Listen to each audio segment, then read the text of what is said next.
Remarkable result for the Redhead County in what's been a remarkable year all round. Despite plenty of ups and downs, a large helping of controversy along the way, this year Brian Dooher and Feargal Logan joined Mickey Hart in winning Sam Maguire as managers of Tyrone, and like the great man himself, they did it at the first attempt, and they're with us now. Lads, you're very welcome. Congratulations to you belatedly. I think it's extraordinary that you won it first time round.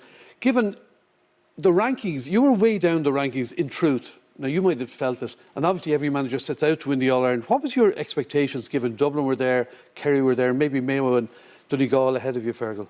Well, you have an ultimate vision as a county manager, but expectations-wise, we just set in as quickly as we could. We were dealing with a public health emergency, and we wanted to get training session to training session and get on with the National League, stay in Division 1, and then see how we went in the Ulster Championship. So it might be a bit stretching it to say that we were looking at late August or early September back in the days when we were starting out. But it's the ultimate ambition of everyone, so we're just happy we made it. And along the way then, there was that really heavy defeat, a drubbing from Kerry, Brian. What impact did that have on the year in general? Oh, definitely was a very chastening experience for us. But you know, I might deserve to get beaten by that amount. We were disappointing, and I suppose we took a good look at ourselves, both players individually, collectively, and us as a management team. And you know, and to be fair, the players put their shoulder to the wheel and worked hard over the next few weeks. But it was a difficult period for us. But you know, I have to give the players credit for coming through it. In hindsight, was it a good thing? Did it focus everybody a little more? Well, we can look back on it now and say it was hindsight. It probably didn't, or it was a good thing in hindsight, but probably, you know, at the time it didn't feel like that. But it definitely, we learned some lessons from it. It definitely did, and it was useful from that point of view.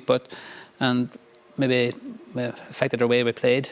You know, but then I suppose it was getting back into the championship again and taking it one game at a time. And what way did it affect the way you played? Did you become more conscious of defence?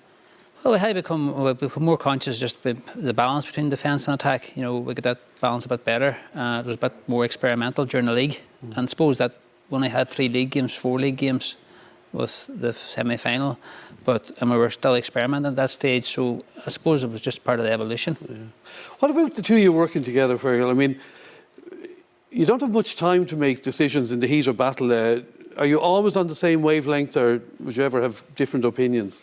Well, I think I heard Brian in an interview say that, you know, we don't always agree on everything, but we usually come to an agreement. But you don't have much time to come to one, do you? You don't have the time on the sideline, and you know, but we do generally seem to work well. But listen, there's a cohort of people. We have all the coaches out the back, you know, Joe and Holmesy and Peter, and there's a lot of input into the whole thing. So generally, we don't feel that isolated generally, and we seem to have got away with it this year anyway. You more than got away with it. Is there a good cop, bad cop thing going on with you, Brian, or anything, no? No, well, that's the perception out there maybe, but no, generally, it's good to have somebody to, you know, throw opinions about and have a discussion. And as Feargal said, we have a good backroom team there, which are all well involved, you know. And generally, it's useful to have somebody to discuss things in the heat of the moment, you know, to make sure you're making the right decision.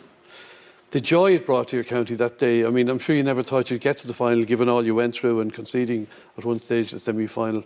At the end of it all, when you reflect on that final victory, what do you think of? Yeah. Well, that's probably the most satisfying part, Des, because it seemed to bring great joy to Tyrone and to everyone up in Ulster involved with football and whatever. And essentially, we were under the cosh after Killarney, very much so under the cosh. We came through a public health emergency. We're coming through it still, and I think no one really expected it. So that made it all the sweeter for people.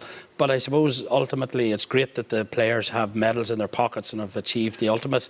But it's great that it brought some hope and some joy to people all across wherever. And finally, you're not resting on your laurels. I hear you're back getting ready for training again. Well, we met up there the other night, so we'll start back training next week on the field. So and the next year starts again. Yeah, well, we wish you well. It was a great year for you. Congratulations to you both. Thank you. Yeah.